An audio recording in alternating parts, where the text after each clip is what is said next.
Hi friends, Vijay Anthony హీరోగా అతని మేనల్లుడు విలన్గా నటించిన సినిమా మార్గన్. ఇదొక ఇన్వెస్టిగేటివ్ క్రైమ్ థ్రిల్లర్. ఈ సినిమా ఎలా ఉందో చూద్దాం. హైదరాబాద్లో రమ్య అనే అమ్మాయిని దారుణంగా హత్య చేస్తారు. హత్య చేసి చనిపోయి ఉన్న ఆ అమ్మాయి బాడీ నల్లగా ఉంటుంది. ఇలాంటి హత్య కేసులు జరుగుతూ ఉంటే ముంబై నుంచి అడిషనల్ డీజీపీ ధ్రువ్ కుమార్ హైదరాబాద్ వచ్చి ఆ కేసుని ఎలా సాల్వ్ చేశాడు, ఆ కేసు వెనక ఉన్న ముసుగు హంతకుడు ఎవరు అన్నది సినిమా చూసి తెలుసుకోవాలి. ఇది ఒక రొటీన్ క్రైమ్ థ్రిల్లర్ అనుకుంటే పొరపాటే. సినిమా చాలా స్పీడ్గా సాగుతుంది. ఇంటర్వెల్ బ్లాక్ కూడా అదిరిపోతుంది. అక్కడ ఒక పెద్ద ట్విస్ట్ వస్తుంది. అసలు ఎవరో విలనా, అసలు మనం ఏం చూస్తున్నాం సినిమా అన్న ఫీలింగ్ కలుగుతుంది మనకి.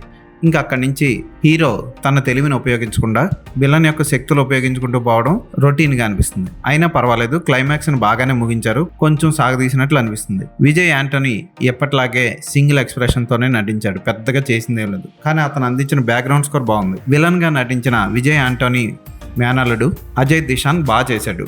బిరిగిడా సాగా ఓకే అనిపిస్తుంది, కానీ సూపర్గా చేసింది అన్నట్లేం లేదు.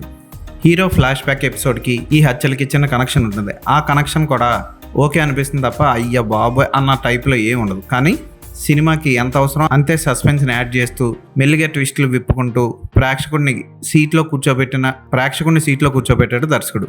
పర్వాలేదు అనిపించే ఈ ఇన్వెస్టిగేటివ్ థ్రిల్లర్ని ఖచ్చితంగా ఒకసారి చూడొచ్చు. తెలుగు డబ్బింగ్ బాగుంది. యాక్షన్ సన్నివేశాల చిత్రీకరణ, ముఖ్యంగా కెమెరా, కలర్ కరెక్షన్ ఈ సినిమాకి ప్లస్ పాయింట్స్. కొంచెం ఎడిటింగ్ చేసి ఉంటే బాగున్నాను. ఈ సినిమాకి నేను ఇచ్చే రేటింగ్ 3/5.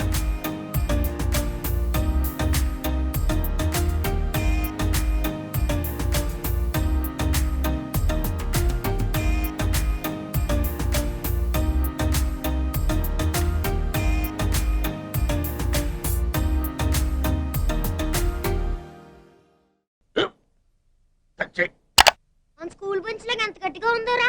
కొట్రా, కొట్టు, పర్లేదు, కొట్టు. బాబాయ్ ఏంటి నువ్వు కొడతావా? కమాన్ బిట్ మీ యార్. వద్దు బాబాయ్. వాడిని నేను కొట్టడం లేదమ్మా, వాడినే నన్ను కొట్టమంటున్నాను. నువ్వేం కంగారు పడక్కర్లేదు. అడుగుతావేంటి?